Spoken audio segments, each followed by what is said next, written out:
disculpe. Ya.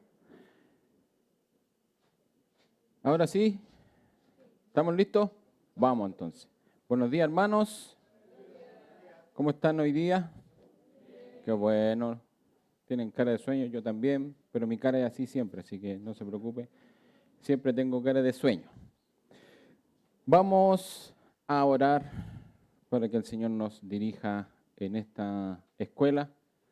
Vamos a presentarnos delante del Señor. Oramos. Padre, gracias, Señor, por un día más que tú nos das. Gracias, Padre, porque vemos tu fidelidad en todas las cosas, tu misericordia que cada día permite que estemos vivos. Gracias, Señor, por este momento donde podemos estar en comunión, listos para exponernos a tu palabra, para aprender de ti. No hay nada bueno que podamos hacer que te agrade. Es por eso que miramos a tu palabra para que tú nos muestres el camino. Gracias, Señor, por este momento. Te pedimos por la escuela de los niños y de los jóvenes para que también sean edificados. Te lo pedimos todo en el nombre de Jesús. Amén. Bien, hermanos, los pequeñitos se van a sus clases.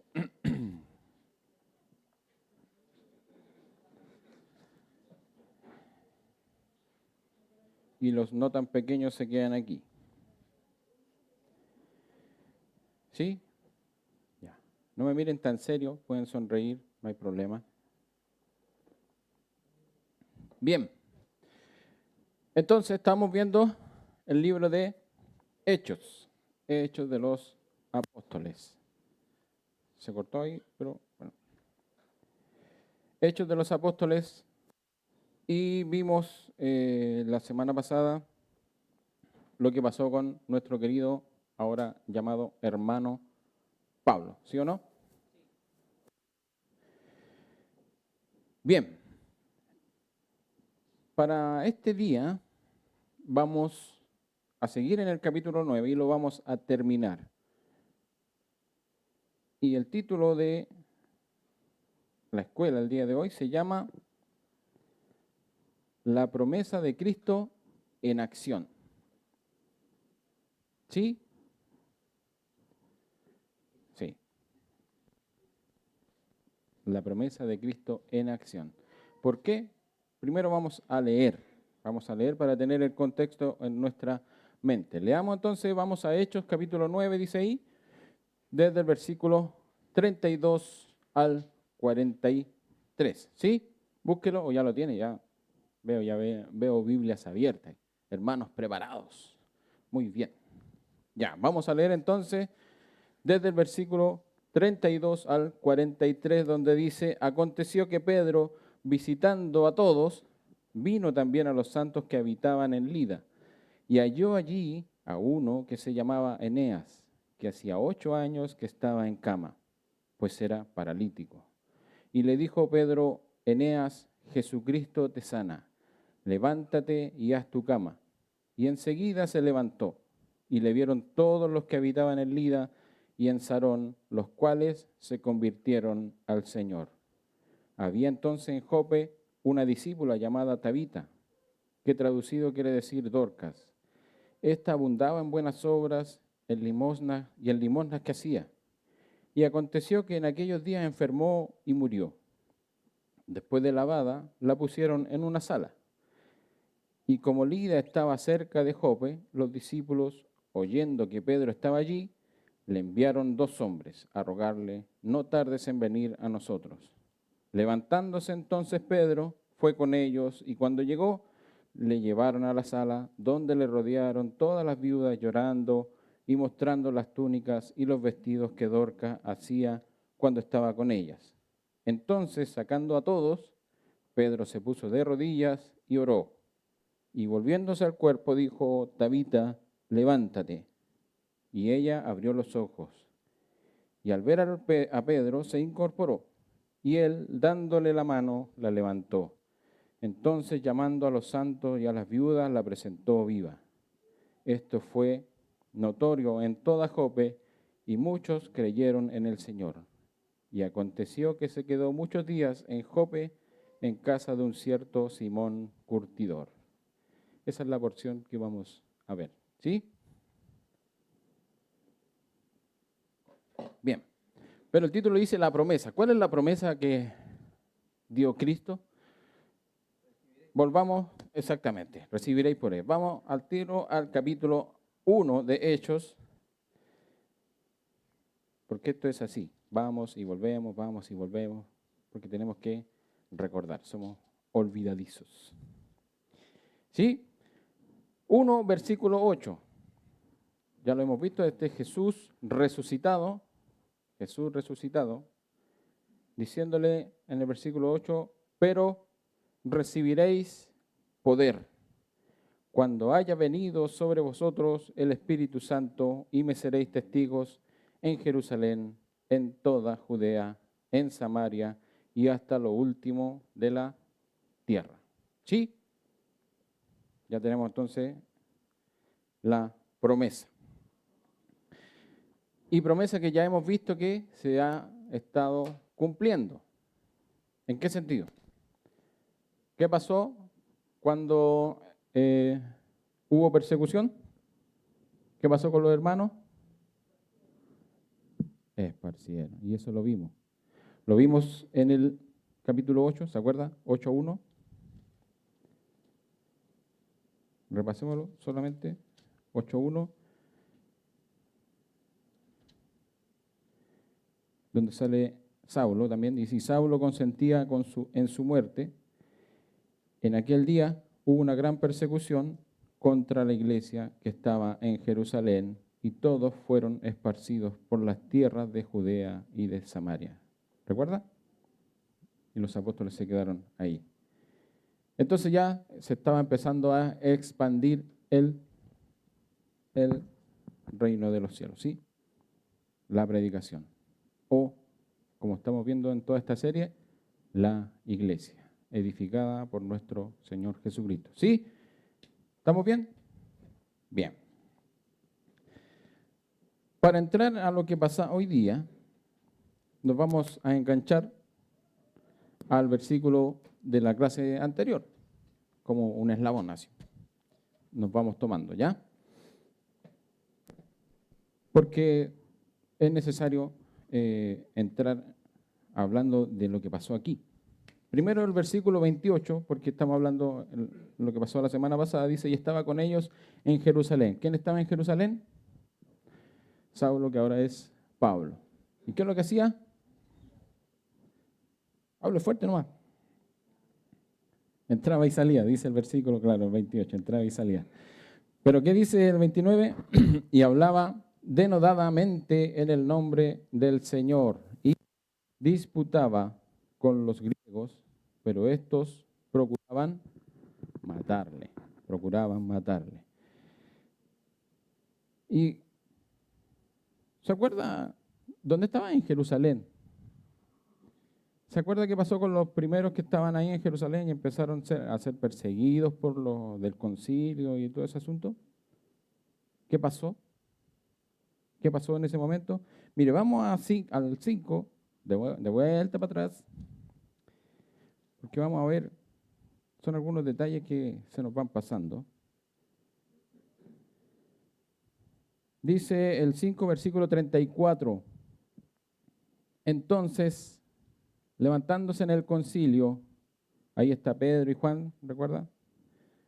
Levantándose en el concilio, un fariseo llamado Gamaliel. ¿Le suena Gamaliel? ¿Quién era Gamaliel? El maestro de Pablo. En una de esas estaba Pablo ahí también, ¿o no? Como discípulo de Gamaliel, acusando a Pedro y a Juan. Y ahora, ¿quién estaba? Versículo 28. Estaba Pablo en Jerusalén. Pero ahora no como acusador, sino como acusado. Querían matarle a algunos. ¿Qué pasó con nuestro querido Pablo? Cuando supieron esto, los hermanos le dijeron a Pablo, Pablo, tranquilízate, cálmate y te vamos a mandar a Cesarea. Y después le enviaron a Tarso. Quédate ahí tranquilito porque el Señor quiere hacer grandes cosas contigo, pero no es el tiempo. Lo vimos la semana pasada, ¿sí? ¿o no? Entonces pasó de perseguido, o sea, al revés, de perseguidor a perseguido, seguidor a perseguido. Y Dios iba a ser un instrumento, pero lo iba a usar como un instrumento muy importante, por no decir el más importante en el Nuevo Testamento, con todas las cartas, con todo lo que nos enseñó y cómo llevó el Evangelio a tantos lugares para expandir lo que es el Evangelio de Cristo. Versículo 31, pero vamos a leer solo la primera parte, ¿sí? Dice, entonces las iglesias tenían paz, tenían paz. Por toda Judea, Galilea y Samaria. ¿Recuerda la promesa? Tenían. Lo vimos la semana pasada, no voy a entrar en detalle porque esa es tarea para usted. Hay un contexto histórico que dio Miguel al final de la escuela pasada. ¿Recuerda? ¿Sí? No se lo voy a decir, así que búsquelo, véalo y medítelo. Porque ahí explica más o menos por qué estaba esta paz que tenían las iglesias. ¿Sí? ¿Se acuerda? ¿Lo está ahí? Sí, algo dijo Miguel de Calégula, algo así. Sí, por ahí va. Pero no se lo voy a decir, porque esa es su tarea.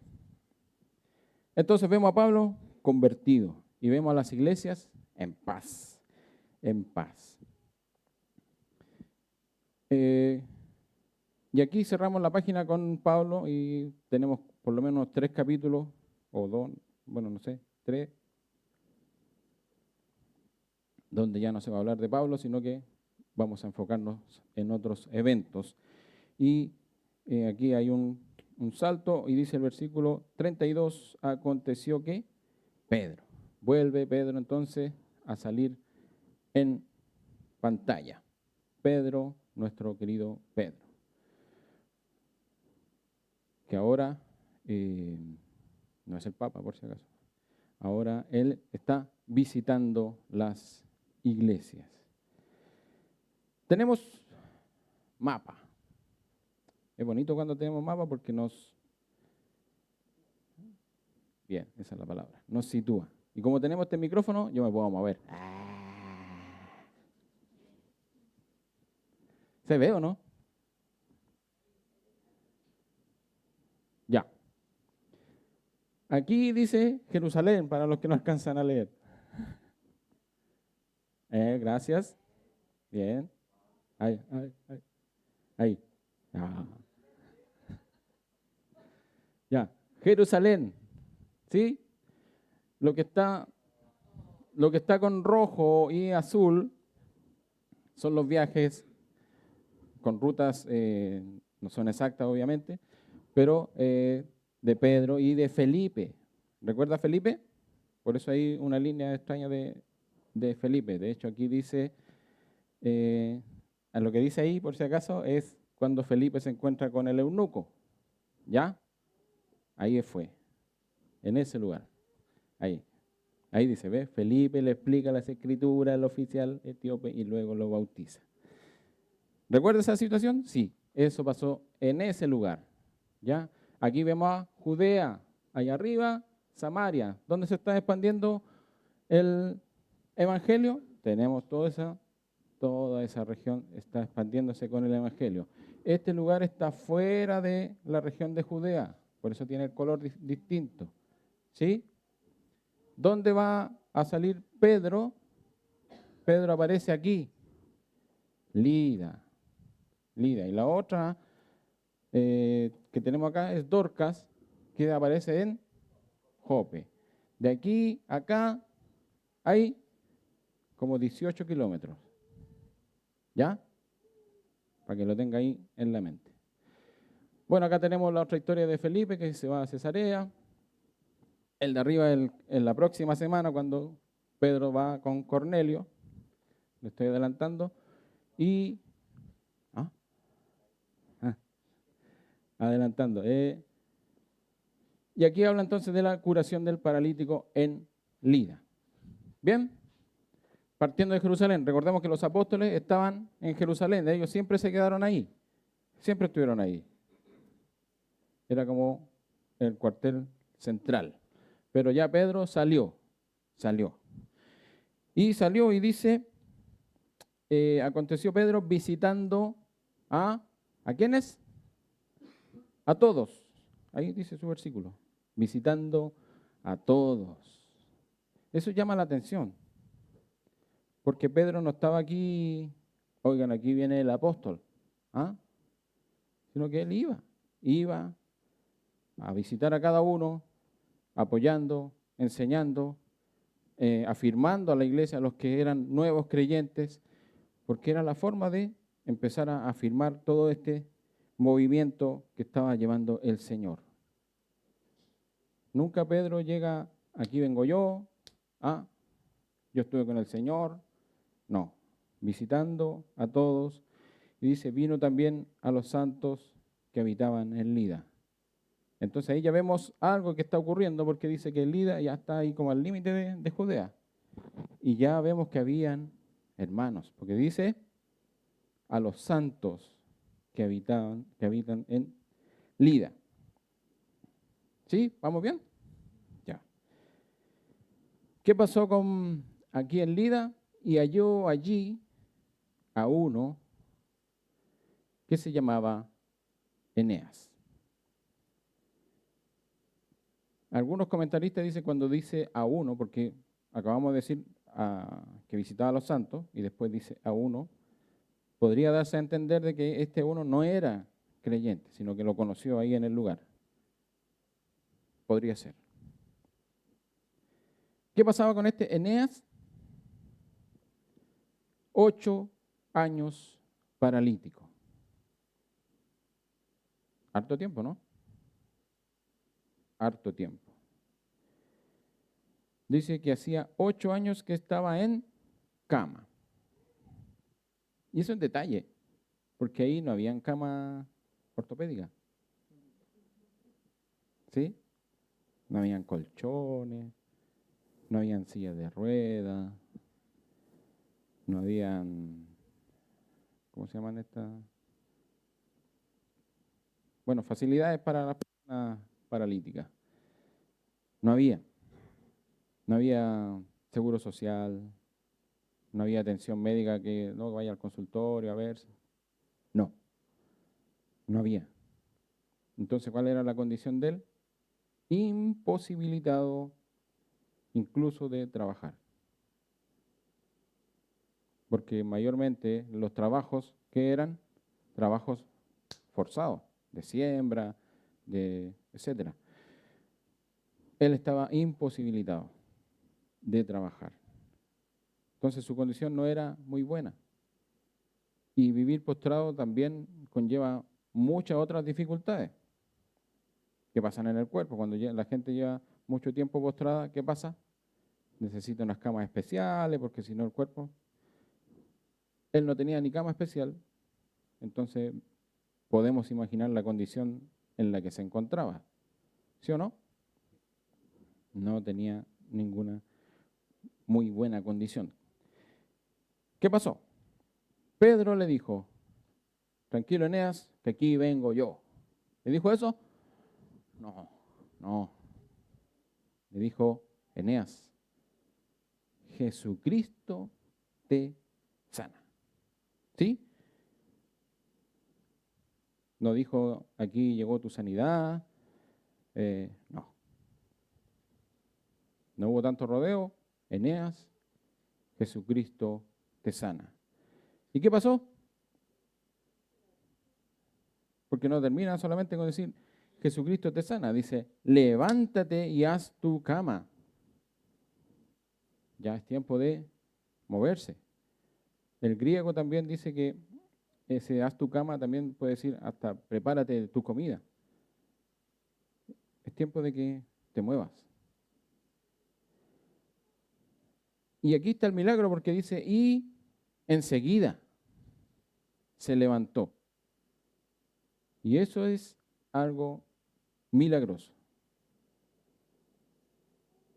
Porque no hubo terapia, Son 8 años, sin caminar. No hubo terapia, no hubo kinesiólogo, no que tiene que empezar a estirar las piernas. No hubo un proceso. ¿Qué muestra esto? Que la sanidad del Señor no es que es por parte, no, el Señor ya lo sanó y de aquí a un mes ya va a presentar. No. Sanidad instantánea. Así lo hizo Jesús también, ¿sí o no?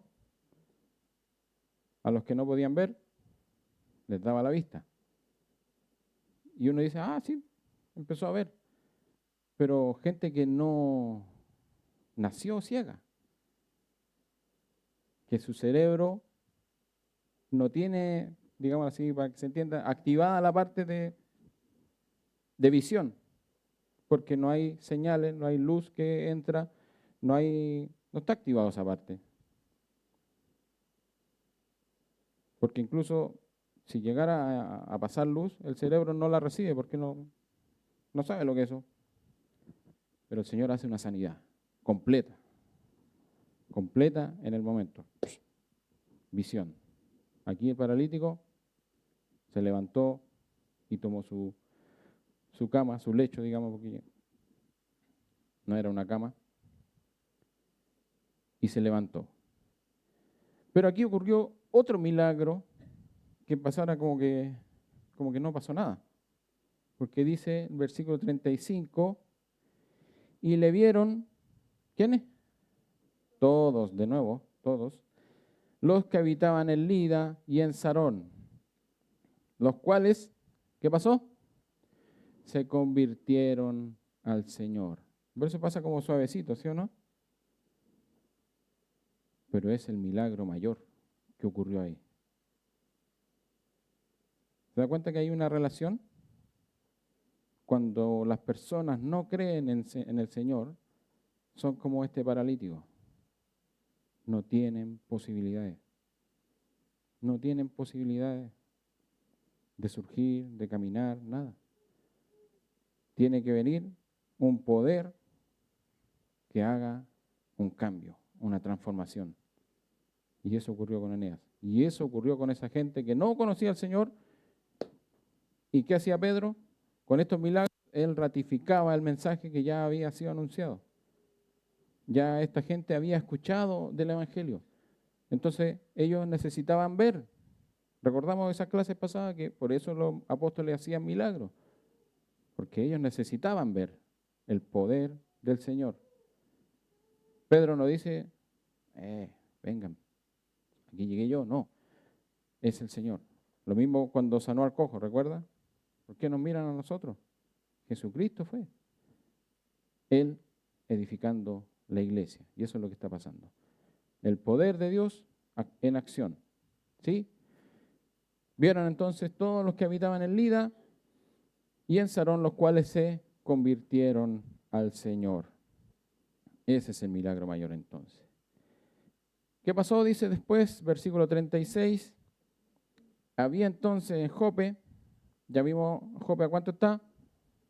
Bien, buena memoria. 18 kilómetros de Lida. Igual es buena distancia para nosotros.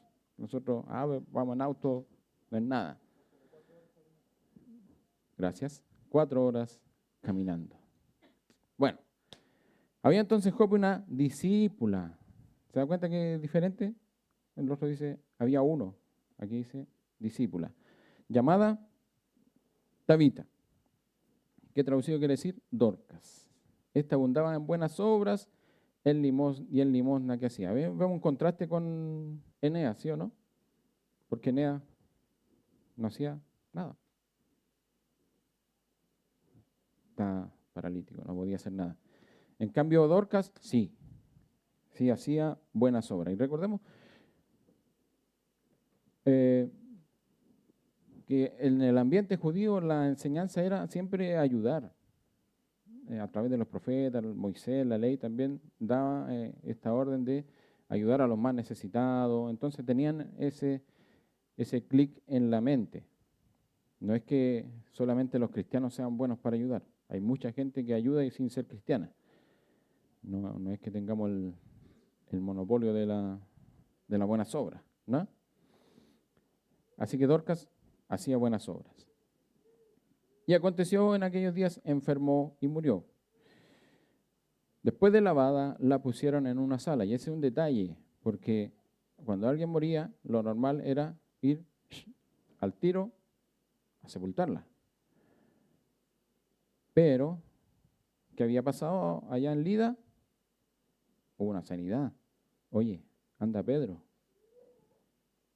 dejémosla aquí en la sala y vamos a buscar a Pedro. Tenían esperanza. ¿Sí? Y como Lida estaba cerca de Jope, los discípulos, oyendo que Pedro estaba allí, le enviaron 2 hombres a rogarle, no tardes en venir a nosotros. ¿Qué dijo Pedro? Espérense, no. Levantándose entonces Pedro fue con ellos y cuando llegó, le llevaron a la sala donde le rodearon todas las viudas llorando y mostrando las túnicas y los vestidos que Dorcas hacía cuando estaba con ellas. Ahí vemos las buenas obras que hacía Dorcas, ¿sí o no? Hacía las túnicas. Y me imagino que tiene que haber aparecido mucha gente, porque generalmente cuando alguien fallece, como que aparecen todos los que nunca están. Digámoslo así fríamente, pero es verdad. Aparece mucha gente, sí, a mí me hizo una túnica, bueno, falleció, vamos a visitarla. Seguramente estaban ahí. Y cuando leyó este pasaje, ¿no se acordó de algo que hizo Jesús también? ¿No? Bien. A la hija de Jairo. Hay ciertos paralelos que suceden aquí. Entonces, le rodearon todas las viudas llorando y mostrando las túnicas y los vestidos que Dorcas hacía cuando estaba con ellas. Entonces, y ahí está el detalle, sacando a todos. Nuevamente lo mismo.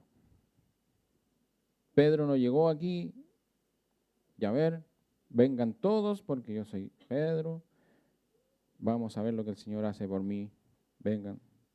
¿Qué dice? Fuera, fuera todos. Y es muy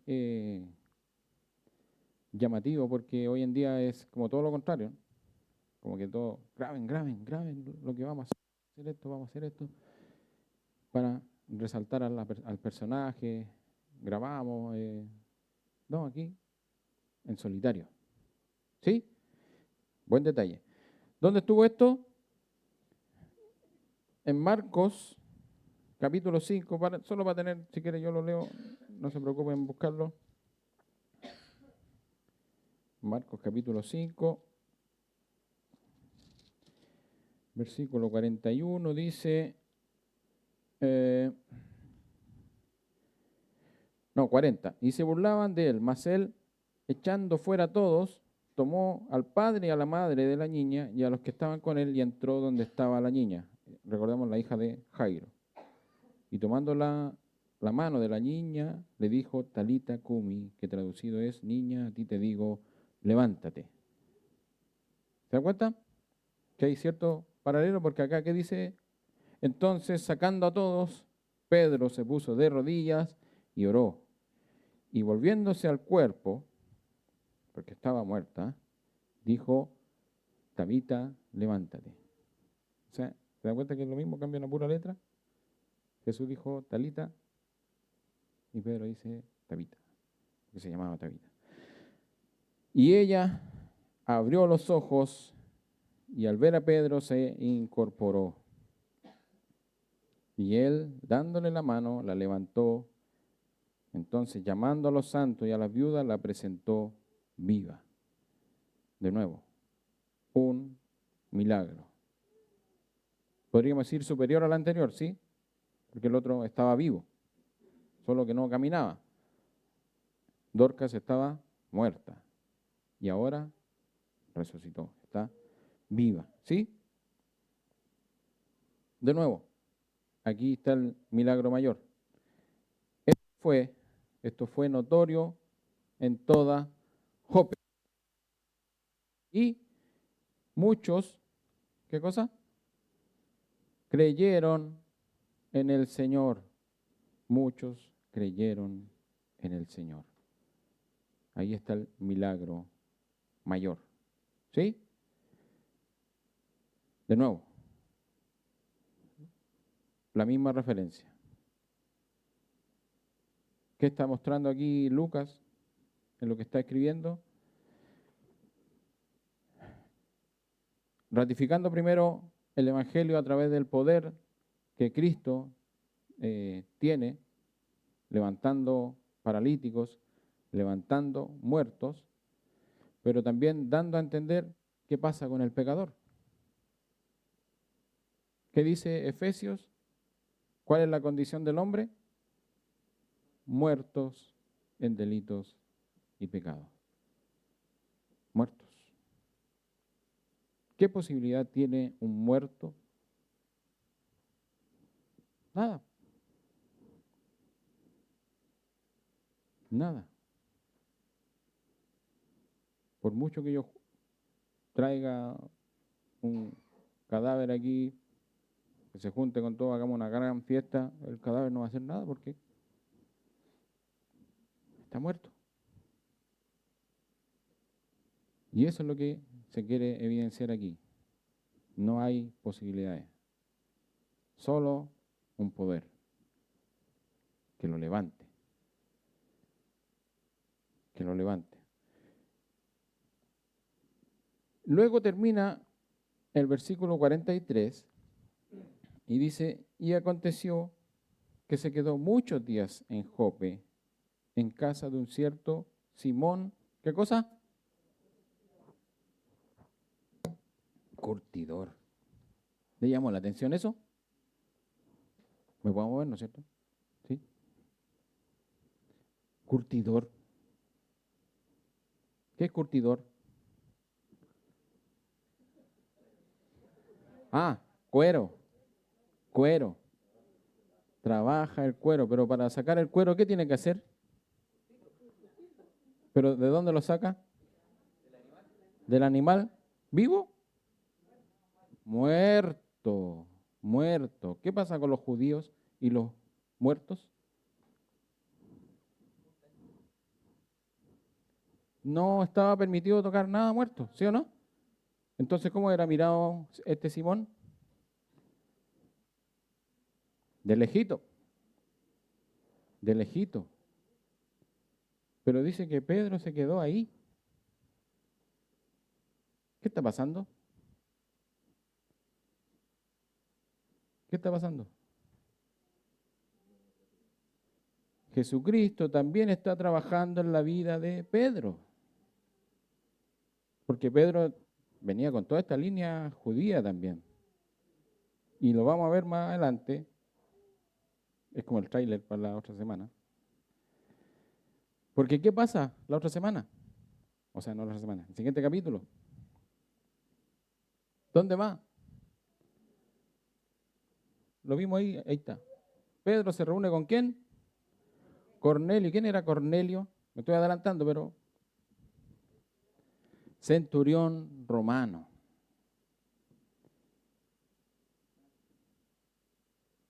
Preparando entonces a Pedro su corazón para lo que venía. ¿Sí o no? Se quedó ahí con Simón. Y dice, ¿se quedó 3 días?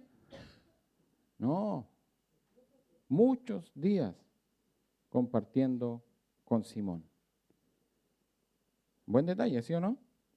Preparando el corazón de Pedro para lo que viene. Porque también, siendo el apóstol y viendo los milagros que hizo, uno dice, ya está a otro nivel. Igual el Señor está trabajando con él, preparando su corazón para lo que viene.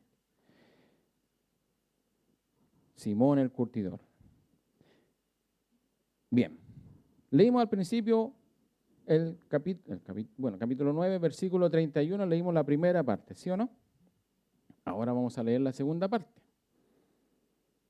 Para ir terminando. Tenemos tiempo. Bien. La segunda parte dice, y eran edificadas andando en el temor del Señor y se acrecentaban fortalecidas por el Espíritu Santo. ¿Qué cosa era eso? Las iglesias. Recordemos que tenían paz, ¿sí? Tenían paz, y dice, y eran edificadas. ¿Cómo se llama la serie que estamos viendo? Edificaré mi iglesia. ¿Quién la está edificando? Jesucristo. Esta escuela se llama la promesa de Cristo en acción. Porque Él dijo, lleven el Evangelio, recibirán poder para ir ratificando el mensaje. Y vemos cómo los corazones son transformados. Corazones muertos, corazones duros. Usted conoce personas que usted dice, no, este por ni un lado va a ser cristiano. Por ni un lado. Yo no veo. No veo por dónde. Bueno, esa gente era Pablo. Ninguno pensaba que Pablo. El Señor tomó ese corazón duro de Pablo y lo transformó. Lo transformó. ¿Qué dice este versículo entonces? Eran edificadas, pero hay lo que dice después, andando, ¿qué cosa? ¿En el qué? En el temor del Señor. Y ese es el llamado para nosotros también hoy, porque la iglesia no se ha acabado.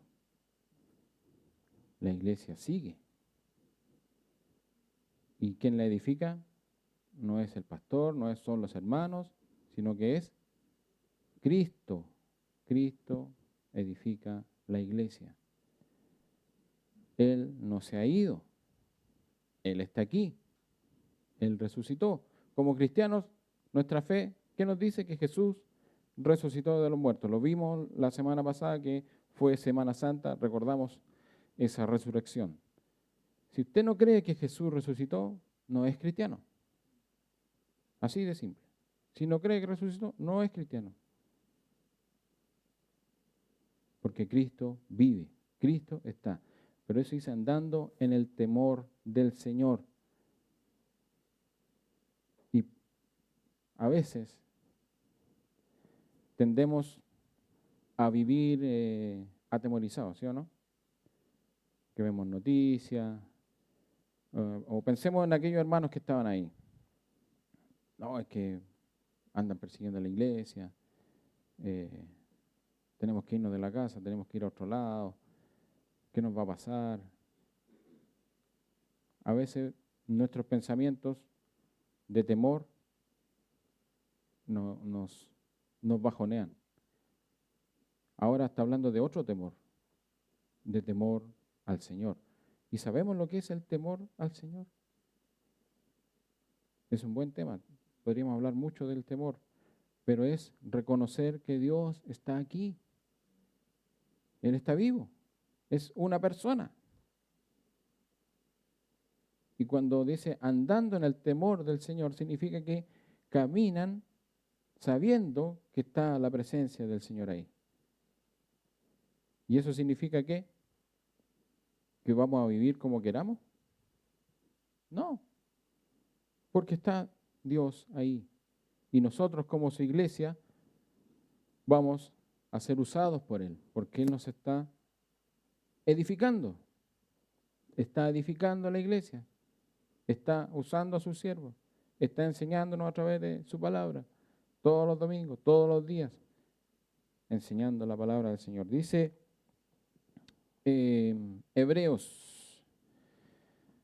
capítulo 13, versículo 8.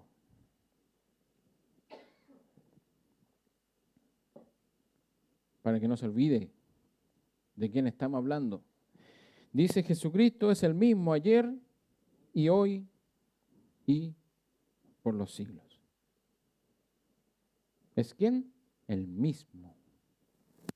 El mismo que estamos leyendo en este momento, es el mismo que está aquí ahora. Y ese es el temor que debemos tener, para que crezcamos fortalecidos por el Espíritu Santo y tengamos paz, como decía el versículo 31.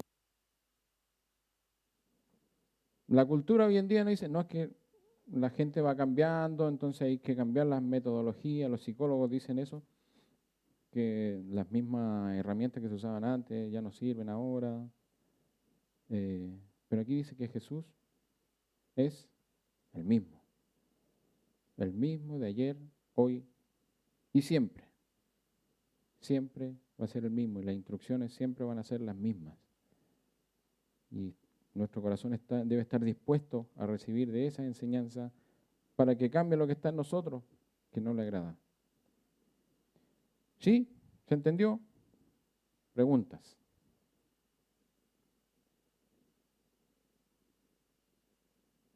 No.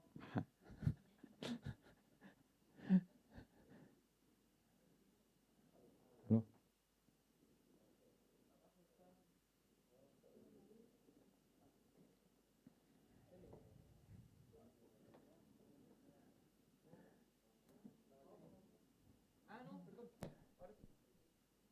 Ahí va, ahí va.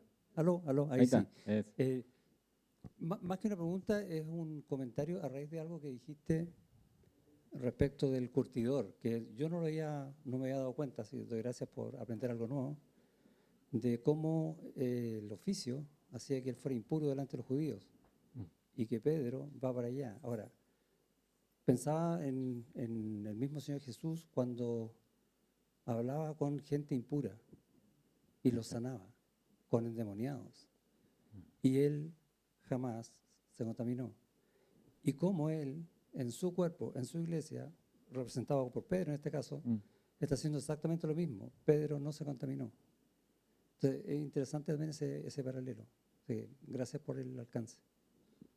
Muy bien. Sí, Sí.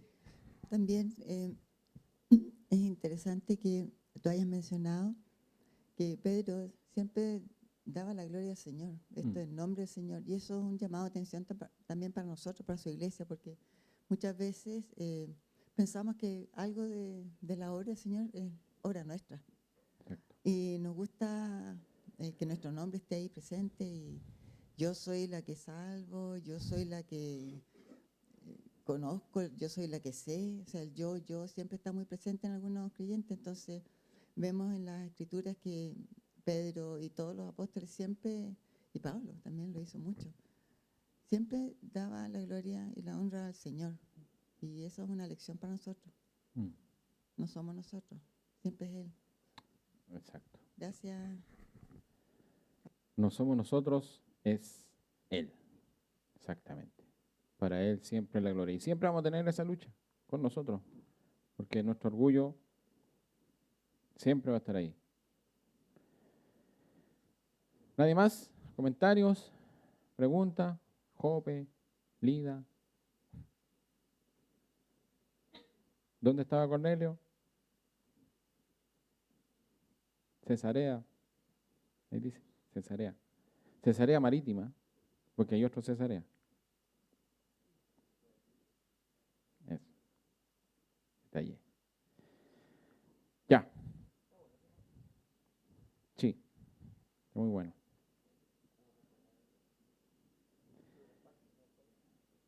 Bien, esperamos. Hay más preguntas, ¿no es cierto? ¿Sí?